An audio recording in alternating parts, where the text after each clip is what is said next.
হয়, ছানা দিয়েও হয়।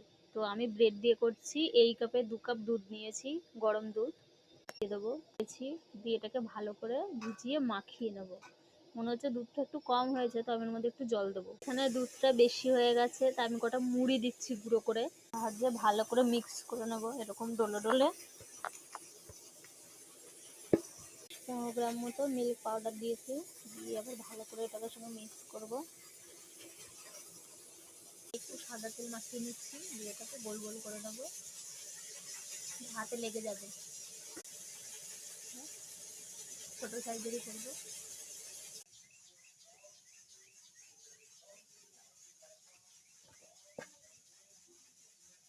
বেশ কয়েকটা হয়েছে।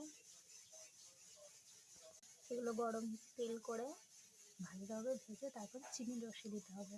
একই কাপে 2 কাপ চিনি নেব।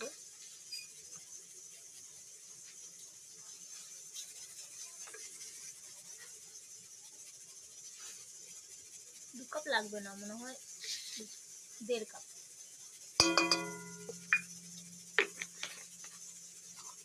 আর 1.5 কাপ জল।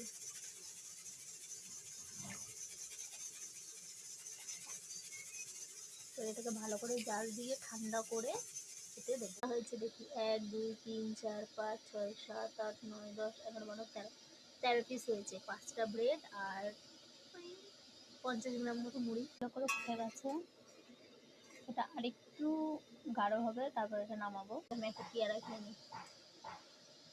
নরম হয়ে গেছে, কালকে এনেছি পেয়ারাগুলো, আজকে নরম হয়ে গেছে।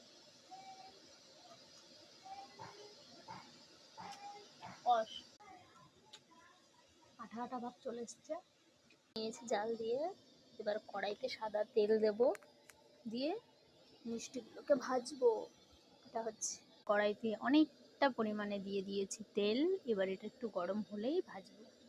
আছে, এবার আমি গ্যাসের ফ্লেমটা এখন লো টু মিডিয়ামে দিয়ে এগুলো ভাজবো লাল লাল করে। এটা একদম লাল করে ভাজতে হবে, ডিপ ফ্রাই যেটাকে বলে।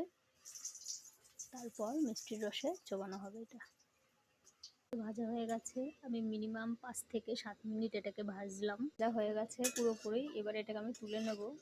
সত্যি কথা বলতে, যদি ধৈর্য ধরে সময় নিয়ে করা যায়, সব কিছুই সুন্দর হয়।